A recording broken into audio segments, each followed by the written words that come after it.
अस्सलाम वालेकुम and welcome back to my channel. कैसे हैं आप सब? उम्मीद करती हूँ सब खैरियत से होंगे। तो आज सुबह सुबह जो है वो मैं फ़्रिज साफ़ करना शुरू हो गई थी, क्योंकि काफ़ी अरसे से ना मैंने फ़्रिज साफ़ नहीं किया। और आपको पता है ये हायर की जो फ्रिज है ना, ये इतनी आइस जमाती है, पता नहीं, मुझे तो इसकी समझ ही नहीं आती। हालांकि इसका मैंने टेम्परेचर भी बिल्कुल सिलेक्ट सही किया हुआ है, और फिर भी इतनी बर्फ़ होती है। अब 15-20 दिन ही हो गया मैंने इसको क्लीन नहीं किया, और ये देखिए बर्फ़ के पहाड़ जो है ना वो जम गए थे। तो आइस उतार के ना मैं रखती जा रही थी एक बाउल के अंदर। तो अबिया कहती मामा मैं स्नो के साथ खेल लूँ। मैंने कहा खेल लो। कहती मामा आपको पता मैं ज़िंदगी में पहली बार स्नो के साथ खेल रही हूँ क्योंकि आपको पता जो पीछे आइस जमी होती है ना, वो स्नो की तरह की होती है। मतलब वो हार्ड बर्फ़ नहीं होती, वो ऐसे लाइट सी होती है और बड़ी सॉफ्ट सी होती है। तो इसको बड़ा शौक हो रहा था खेलने का। मैंने कहा चलो ठीक है, आप शौक पूरा कर लो।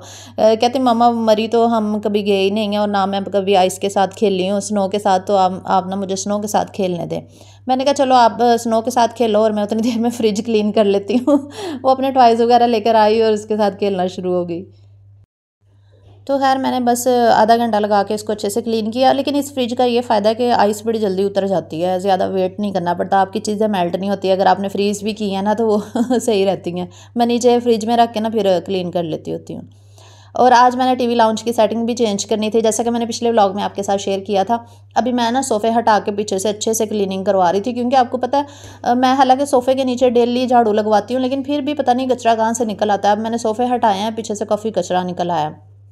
तो मैं अपनी हेल्पर से कह रही थी, मैंने कहा आप ना हर 2-4 दिन के बाद सोफ़े हटा के जो है ना वो अच्छे से झाड़ू लगाया करो, क्योंकि वो मेरे सामने ही लगाती है सोफ़े के नीचे से, लेकिन फिर भी ये देखें इतना कचरा निकला ना पीछे से। तो मैंने आज सारी सफाई अच्छे से करवानी थी, मॉप लगवाना था, और उसके बाद फिर मैंने टीवी लाउंज की ना सेटिंग चेंज करनी थी। दरअसल अबिहा को ना होता है कि मेरे ना बैठने की कोई जगह हो टीवी के सामने, और जहाँ मैं बैठ के खेल सकूँ, टीवी देख सकूँ। और मुझे भी होता है कि हमारी ना एक ऐसी जगह होनी चाहिए जहाँ पे फैमिली टाइम स्पेंड करना चाहिए बंदे को। फैमिली का टाइम भी तो होता है ना। फिर कमरों में हम बैठे रहते हैं अक्सर, मैं अपने रूम में अपना काम कर रही होती हूँ, हस्बैंड अपने रूम में, तो हमारा फैमिली टाइम होता ही नहीं है तो अगर अब टीवी बाहर लग गया ना, तो मैंने कहा अब सेटिंग ऐसी करनी है कि हम अपना ना फैमिली टाइम यहाँ पे इंजॉय कर सकेंगे। तो उसके लिए मैं थोड़ी सी सेटिंग चेंज करवा रही हूँ।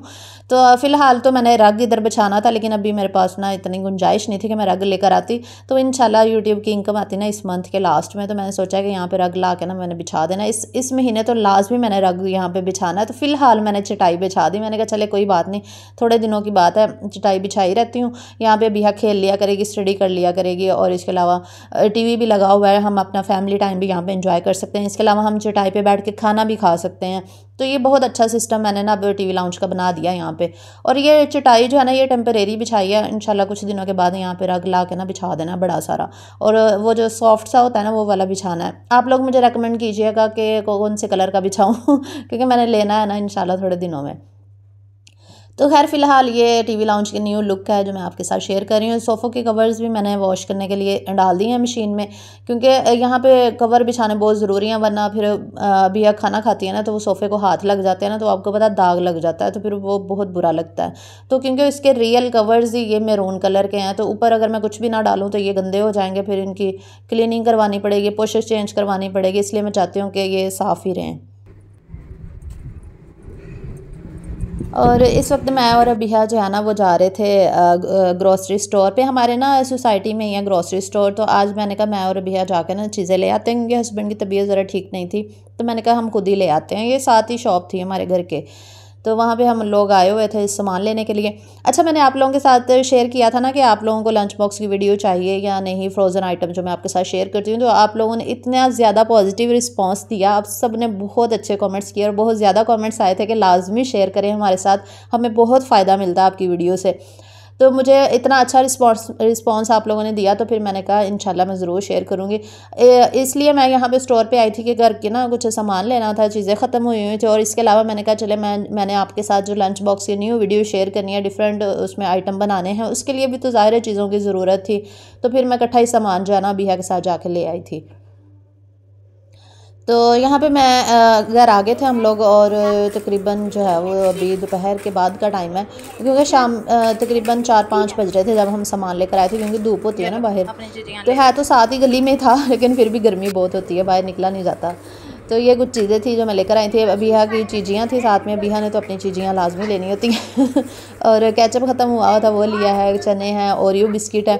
अच्छा मैं ना ओरियो बिस्किट से ना मुझे केक बनाने का बड़ा क्रेज़ चढ़ा हुआ था। मैंने कहा मैंने केक ट्राई करना है। मैंने बड़ी वीडियोज़ देखी हैं ओरियो बिस्किट से ना केक बनाने की, तो मैंने कहा ये तो मैंने लाजमी ट्राई करना है, इसलिए मैं ओरियो बिस्किट लिए हैं। साथ में ये गोल वाली मिर्चें भी मुझे ना ड्राई वाली मिल गई थी। मैंने कहा अब मुझे ग्रीन मिर्चें जो है ना वो ड्राई नहीं करनी पड़ेंगी, चलो तड़के के लिए ये मिर्चें तो मिल गई। साथ में मैंने बादाम और पिस्ता लिया था, वो क्रश किया हुआ, शुक्र है मुझे मिल गया। मैंने कहा कभी डिज़र्ट बनाऊंगी तो उसमें यूज़ कर लिया करूँगी। और इसके अलावा राइस थे, दाल ख़त्म हुई थी वो ली, और रस थे, ब्रेड और क्रीम वगैरह इस तरह की चीज़ें। लंच बॉक्स की तो ज़्यादा चीज़ें नहीं मैंने ली थी, अभी और भी चीज़ें मंगवानी हैं, जैसे कि वेजिटेबल्स, चिकन वगैरह भी आपको पता यूज़ होता है लंच बॉक्स की रेसिपी में, तो वो अभी मंगवाने वाला था, वो घर बैठे ही हम मंगवा लेंगे।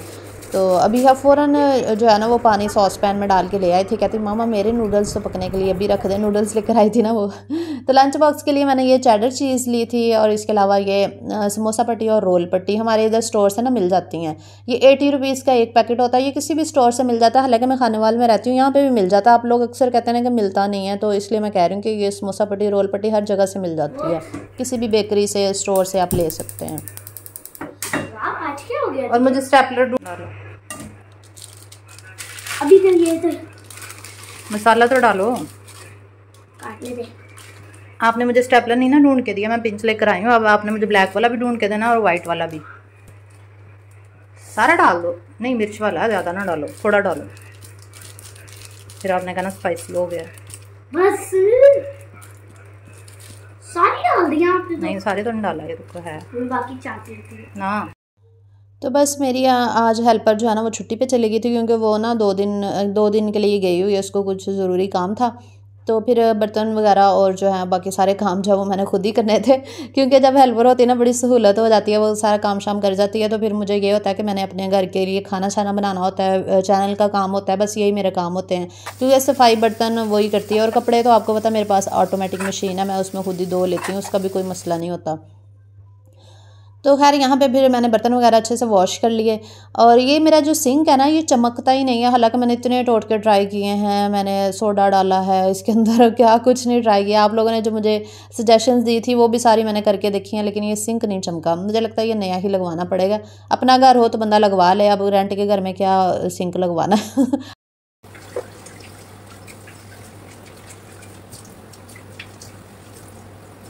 बस आप लोग ना दुआ किया करें अल्लाह ताला ना हमें अपना घर दे दे, और फिर मैं अपनी मर्ज़ी का किचन जो है ना वो बनवाऊँगी। तो अल्लाह पाक से दुआ करती हूँ कि अल्लाह पाक सब बेघर लोगों को अपना घर नसीब करें, आमीन। और मेरी तरह जिनके पास घर नहीं है अल्लाह पाक उन सबको घर अता करें, आमीन।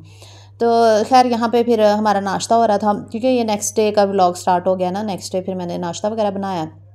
हमारे नाश्ते में यूजुअली जो यूज़ होता है वो सालन होता है, रोटी होती है, ऑमलेट होती है, और फ्राई अंडे होते हैं। मैं और हस्बैंड फ्राई अंडा खाते हैं, बिहा ऑमलेट खाती है, बिहा पराठा होता है, और हमारी सादा रोटी होती है, साथ में लस्सी होती है। ये हमारा सिंपल सा नाश्ता होता है, इसलिए मैं नाश्ते की रूटीन आपके साथ नहीं शेयर करती, क्योंकि होता ही सिंपल सा है डेली का। और उसके बाद कपड़े मैंने यहाँ पे तय लगाए, क्योंकि कपड़े काफ़ी ज़्यादा थे आज मैंने जो वॉश किए थे। तो अबिहा भी साथ लगी हुई थी, कह रही थी मम्मा मैं भी तय लगाऊंगी। तो वो शुरू में आपने देखा ना क्लिप, उसका वो भी तय लगा रही थी। वो जो काम करना चाहती है ना मैं उसको मना नहीं करती, मैं कहती हूँ कर लो कोई बात नहीं, क्योंकि बच्चों को अगर मना करना शुरू कर देना फिर बच्चों का ना कॉन्फिडेंस लो हो जाता है। इसलिए बच्चे अगर कोई काम करना चाहते हैं ना तो उनको बिल्कुल मना ना करें। हम माएँ इसलिए नहीं बच्चों से काम करवाती हैं कि बच्चे जो है वो मैस कर देंगे, बच्चे हमारा काम बढ़ा देते हैं, हम इसलिए उनसे काम नहीं करवाते। लेकिन मैं कहती हूँ कोई बात नहीं, कर लो, काम भी बढ़ जाएगा तो कोई बात नहीं, मैं समेट लूँगी। इस तरह बच्चे काम सीखते हैं, उनमें कॉन्फिडेंस आता है, मज़ीद क्रिएटिविटी उनके लिए पैदा होती है। अच्छा, तो आज मैं बन भी बना रही थी, तो उसके लिए रेसिपी मैं आपके साथ शेयर करूंगी। यहाँ पे मैंने 1 कप जो है वो ले लिया था मैदा। यहाँ पे मैं ना अपना प्लांट सेट कर रही थी कि वीडियो में अच्छा आ रहा है कि नहीं मैंने कहा अच्छी अच्छी वाइब्स आती है ना, प्यारी सी लुक आनी चाहिए वीडियो की। तो यहाँ पे मैंने ना 2 कप मैदा लिया है, और इसके अंदर मैं ना 1 अंडा डाल दूँगी। बड़े सॉफ्ट और नरम से ये बन बनाएंगे, और जो चाय के साथ आप खा सकते हैं। 2 टीस्पून मैंने इसके अंदर खमीर का डाल दिया है, यानी कि ईस्ट। आज भी मेरी आवाज़ नहीं सही निकल रही। 2 टीस्पून ईस्ट डाल दिया है, 2 टीस्पून मैं इसके अंदर चीनी के शामिल कर रही हूँ, और 6 टीस्पून जो है वो हम इसके अंदर ऑयल का डालेंगे, और 1 टीस्पून जो है वो मैंने इसके अंदर नमक का शामिल कर दिया है।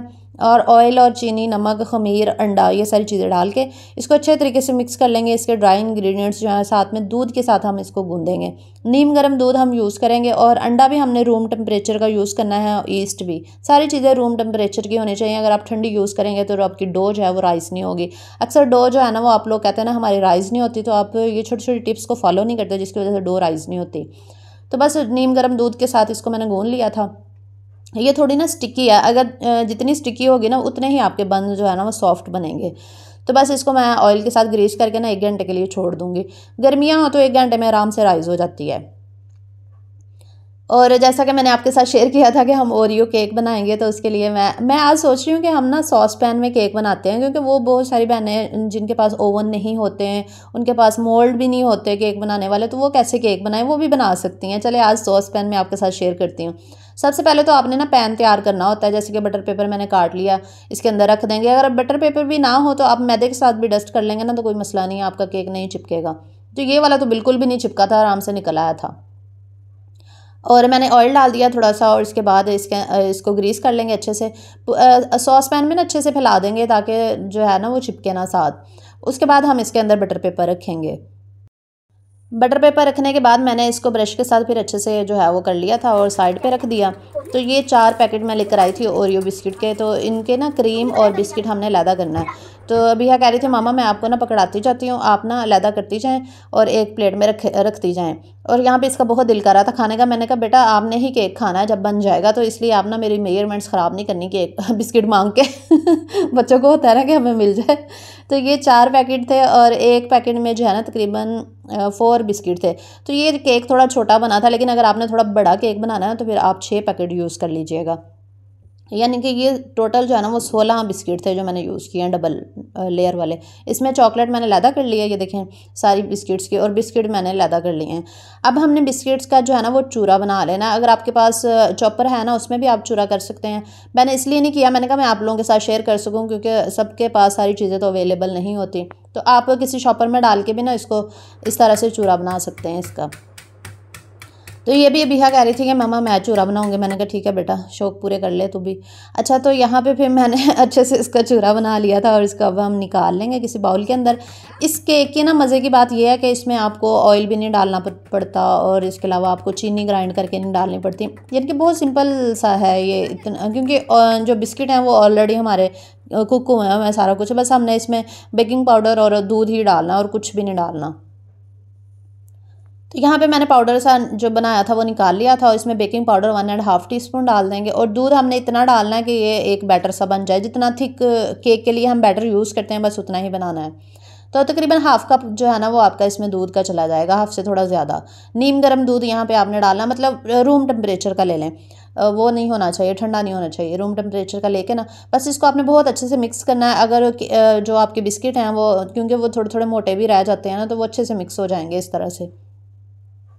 तो अच्छे से मिक्स करने के बाद हमारा बैटर जो है ना वो तैयार हो जाएगा। अच्छा, ये वाला जो केक है ना ये बहुत ज़्यादा फूलता नहीं है, क्योंकि ये बिस्किट का हमने बनाना है। हमने बस इसको कुक करना है। जितना आप बैटर डालेंगे ना ये केक उतना ही बनेगा, क्योंकि ये हम मैदे का तो बना नहीं रहे। अगर मैदे का हो तो वो आपको पता है फूल के वो इतना फ्लफ़ी सा हो जाता है, तो ये भी पक जाता है। तो खैर यहाँ पे मैंने केतली का ढक्कन लगा दिया था और तवे के ऊपर आपने इसको रखना है। सॉस पैन में जब आपने बनाना ना, किसी भी यहाँ फ्राई पैन के अंदर आप सॉस पैन रख लें या तवे के ऊपर रख लें। मैंने तवे के ऊपर रख दिया था और मैंने साइडों में ना थोड़ा थोड़ा आटा लगा दिया था ताकि स्टीम बिल्कुल भी बाहर ना निकले। मीडियम टू लो फ्लेम पे ना मैंने 35 मिनट के लिए कुक किया। तो ये देखिए वाकई बन गया था। फर्स्ट टाइम सॉस पैन में ट्राई किया और मुझे यकीन नहीं आ रहा था कि सॉस पैन में भी केक बन सकता है। ये देखिए आपके सामने टूथपिक मैंने डाली ना तो बिल्कुल साफ़ बाहर आ रही थी। अगर तो लिक्विड लगा होता तो इसका मतलब कच्चा था, तो लिक्विड बिल्कुल भी नहीं लगा था। केक हमारा माशाल्लाह से बहुत अच्छे से ड्राई सा ज़बरदस्त सा बना था और बटर पेपर तो चिपका ही नहीं केक के साथ, आराम से ही उतर गया। मैंने कहा हाँ ये क्या हुआ, इतना अच्छा केक बन गया था। अब हम इसका गनाश तैयार करते हैं। वो जो इसकी ड्रेसिंग ऊपर से डालनी है ना, वो जो बची हुई चॉकलेट थी ना बिस्किट की, उसको अच्छे से मिक्स करके दूध के साथ, नीम गर्म दूध इधर ना आपने डालना है। और साथ में ये जो मैं डेयरी मिल्क की चॉकलेट लेकर आई थी ना 100 वाली मैंने यूज़ की है। ये सारी डाल के ना हम इसको ना मेल्ट कर लेंगे। अच्छा, मेल्ट करने का तरीका एक ये भी होता है कि उबले पानी, बॉयल किया हुआ पानी, जो गर्म पानी होता है ना, उसमें शीशे का बाउल रखे ना, उसमें चॉकलेट मेल्ट हो जाती है। लेकिन मैंने माइक्रोवेव में रखा था, वो मेल्ट तो हो गई थी लेकिन इतनी स्मूथ उसकी कंसिस्टेंसी नहीं बनी थी। मुझे ना बॉयल पानी में बनानी चाहिए थी। तो आप लोग ट्राई करेंगे ना, आप गर्म पानी के अंदर शीशे का बाउल रखें ना, उसमें चॉकलेट मेल्ट कीजिएगा, फिर बड़ी ज़बरदस्त मेल्ट होती है। तो बस यहाँ पे हमारा केक जो है वो ठंडा हो चुका था। अब मैंने इसके ऊपर ये चॉकलेट लगा दी। ये केक जो है ना वो थोड़ा छोटा सा बना था। ये देखिए आपके सामने छोटा सा ही बना है, क्योंकि बिस्किट मैंने ज़्यादा नहीं यूज़ किया। अगर आपने थोड़ा बड़ा बनाना है और आप चाहते हैं कि वो थोड़ा थिक भी हो, तो फिर आप ना कोई 8-10 पैकेट जो है ना वो बिस्किट के यूज़ कर लीजिएगा। मैंने तो बस ट्राई ही करना था छोटा सा ही बना के, क्योंकि मीठा इतना हम लोग खाते तो है नहीं शौक से, और आप लोगों के साथ मैंने शेयर करना था। मैंने इसको सारा रैप कर दिया चॉकलेट के साथ। मैंने कहा अब फिर मैंने इसको दूसरी साफ़ प्लेट में निकाल लिया था और इसको थोड़ा सा मैंने कहा डेकोरेट करते हैं। फर्स्ट टाइम चॉकलेट केक मैंने बनाया था, और फिर मैंने इसके ऊपर जो है वो थोड़े से स्प्रिंकल पड़े हुए थे। मैंने कहा उसके साथ ही डेकोरेट कर लेते हैं, मेरे पास कुछ और तो है नहीं। और चेरी होती तो दरमियान में चेरी रख देती, वो भी इतना प्यारा लगना था। फिर ये चॉकलेट चिप पड़े हुए थे, मैंने कहा चले यही रख देती हूँ। लेकिन इससे इतनी खूबसूरत लुक तो नहीं आई थी, लेकिन ये कि मज़े का बना था, बहुत ही ज़्यादा ज़बरदस्त बना था, और बिल्कुल भी कच्चा नहीं था, अच्छे से कुक हुआ था और मज़े का बना था। आप भी ट्राई कीजिएगा, फिर आपको यकीन आ जाएगा वाकई बहुत अच्छा बनता है ये इस तरीके से। तो फिर मैंने इसकी कटिंग की। अभी मैं आपको दिखाती हूँ कितनी अच्छी माशाल्लाह से इसकी लेयर्स बनी। अच्छा, ये वाला केक जो होता है ना, ये बच्चों को तो बहुत ही ज़्यादा पसंद आएगा। आप बच्चों के लिए बनाएंगे ना ओरियो केक, अगर बच्चों के स्कूल में कोई फंक्शन है, पार्टी वगैरह, आप उनको बना के ना इस तरह से दे सकते हैं, बच्चे बहुत खुश हो जाएंगे। यहाँ अगर बच्चों के टीचर की बर्थडे है तो आप बना के भेज सकते हैं, बच्चों की टीचर भी खुश हो जाएगी। ये देखिए कितना ज़बरदस्त बना है। तो चलें अब इसको तोड़ते हैं और मैं आपके साथ शेयर करती हूँ किस तरह का लग रहा है। ये देख लें, और इतना ज़्यादा ये मीठा था, ज़्यादा नहीं खाया जाएगा क्योंकि चॉकलेट है ना, है ही सारा वो ओरियो बिस्किट से बना है। तो बच्चे तो बस इसको छोड़ेंगे नहीं अगर आप बच्चों के लिए बनाएंगे ना। मैं तो खाती नहीं हूँ, मुझे इतना पसंद नहीं है मीठी चीज़ें, लेकिन ये कि ये केक ही इतना ज़बरदस्त बना था, मैंने भी खाया, हस्बैंड को भी बहुत ज़्यादा पसंद आया, और अबिया ने तो छोड़ा ही नहीं इसको। इतना पसंद आया था, लेकिन खाया उससे भी नहीं गया इतना, उसने भी एक ही स्लाइस खाया था। तो कैसा लगा मुझे ज़रूर कमेंट्स में बताइएगा। अच्छा, तो यहाँ पे हमारी डो जो थी ना वो भी माशाल्लाह से राइज़ हो चुकी थी। तकरीबन मैंने इसको 1-1.5 घंटे के लिए छोड़ा था। उसके बाद इसके हमने सिंपल बंस बनाने में कोई स्टफिंग, कोई कोटिंग कुछ भी नहीं कर रही, सिंपल बना रही हूँ। एक पेड़ा मैंने बना के थोड़ी देर के लिए रखा, फिर मैं इसकी ना कटिंग कर लूँगी। अच्छा, इसकी कटिंग करने का ये फ़ायदा होता है कि ना एक जैसे जो है ना वो आपके पेड़े बन जाएंगे। तो अगर आपने वीडियो को लाइक नहीं किया अभी तक तो जल्दी जल्दी लाइक करें, अभी तक क्यों नहीं किया आप लोगों ने, और चैनल पे नहीं हो तो सब्सक्राइब भी कर लें रेड बटन पे क्लिक करके, और ऑल नोटिफिकेशन भी ऑन कर लिया करें ताकि आपको मेरे नोटिफिकेशन मिले जब मैं वीडियो नहीं अपलोड करूँ। तो खैर यहाँ पे फिर मैंने एयर फ्रायर में ये मैं बना रही थी। इसको बटर पेपर लगा कर ना मैंने ग्रीस कर लिया था ऑयल के साथ। अच्छा, अगर आपके पास एयर फ्रायर ना हो तो कोई टेंशन लेने वाली बात ही नहीं है। नमक में भी आप कढ़ाई के अंदर नमक रखें, स्टैंड रखें, उसके ऊपर भी आप मोल्ड के अंदर रख के ना ये बंस बना सकते हैं, इजीली बन जाएंगे। आप कहेंगे तो मैं सिखा भी दूंगी, और ओवन में भी बेकिंग वाला जो ओवन होता है उसमें भी बन जाएंगे। एयर फ्रायर में तो इतनी आसानी से बनते हैं ना, इसलिए मैंने कहा एयर फ्रायर में ही बनाते हैं। ये मैंने ना एक फ्लावर सा बनाया था, मैंने कहा फ्लावर, दरम्यान में मैंने थोड़ा बड़ा पेड़ा रखा था, साइडों पे थोड़े छोटे, और इसको ना 10 मिनट के लिए मैंने छोड़ दिया ताकि राइज़ हो जाएं। पेड़े बना के फ़ौरन आपने बेक नहीं करना होता, इसको 10-15 मिनट छोड़ना होता है। तो मैं 180 पे ना सिर्फ मैं इससे 10 से 12 मिनट के लिए इसको बेक करेंगे, क्योंकि अगर आप ज़्यादा टाइम लगाएंगे ना तो ये ऊपर से बहुत हार्ड हो जाएंगे। तो ये देख लें माशाल्लाह से 10-12 मिनट में ही ये इतने प्यारे राइज़ हो गए थे, और कलर देखे कितना खूबसूरत आया। अब हम इसको बटर के साथ जो है ना वो थोड़ी सी इसकी लुक निकालते हैं। ये देखें ना कितने खूबसूरत लग रहे हैं, चमक रहे हैं, अब जैसे वो बाज़ार के हों, बाज़ारी लग रहे थे बिल्कुल, और इतना प्यारा फ्लावर लग रहा था, बहुत ही खूबसूरत माशाल्लाह से बने थे। अच्छा, ये वाले जो बन्स है ना, ये आप ना चाय के साथ खा सकते हैं, मतलब आप बाज़ार से भी तो लेकर आते हैं ना वो चाय के साथ खाने के लिए, बाज़ारी जो बेकरी से लाते हैं, तो अगर आप घर पर ही बना लें तो क्या ही बात है। अच्छा, कुछ बहनें कहते हैं कि आप मैदे का बहुत ज़्यादा यूज़ करती हैं, तो मैदे का अगर आप इतना ज़्यादा तो वैसे मैं यूज़ नहीं करती। अगर आप मैदे का यूज़ करते हैं ना, साथ में बहुत सारी चीज़ों का ख्याल भी रखती हूँ, जैसे कि हमारी डाइट अच्छी है, हम फ्रूट्स, वेजिटेबल्स, पानी का ज़्यादा इस्तेमाल, ये सारी चीज़ें अगर आप साथ साथ करते रहें ना तो आपको मैदा जो है ना वो ज़्यादा इफ़ेक्ट नहीं करता आपके मैदे पे। तो बाकी चीज़ों का भी अगर ख्याल रखें तो इंशाल्लाह आप कभी बीमार नहीं पड़ेंगे। तो मैं अपनी बेटी को ज़्यादा नहीं खिलाती, बस चैनल है ना दरअसल वीडियोस, तो फिर ज़ाहिर आपके लिए बनानी पड़ती हैं, आपको सिखाने का है ही चैनल ही इस चीज़ का है कि मैं आपको सिखाऊँ चीज़ें बना बना के, तो ज़ाहिर है फिर बनानी तो है। तो ये देख लें अंदर से कितने माशाल्लाह से सॉफ्ट बने। तो कैसा लगा आज का व्लॉग कमेंट सेक्शन में ज़रूर बता दिया करें, वीडियो को लाइक और शेयर भी कर दिया करें और चैनल को भी सब्सक्राइब कर लिया करें। इंशाल्लाह नेक्स्ट व्लॉग के साथ मुलाकात होगी। अल्लाह हाफिज़।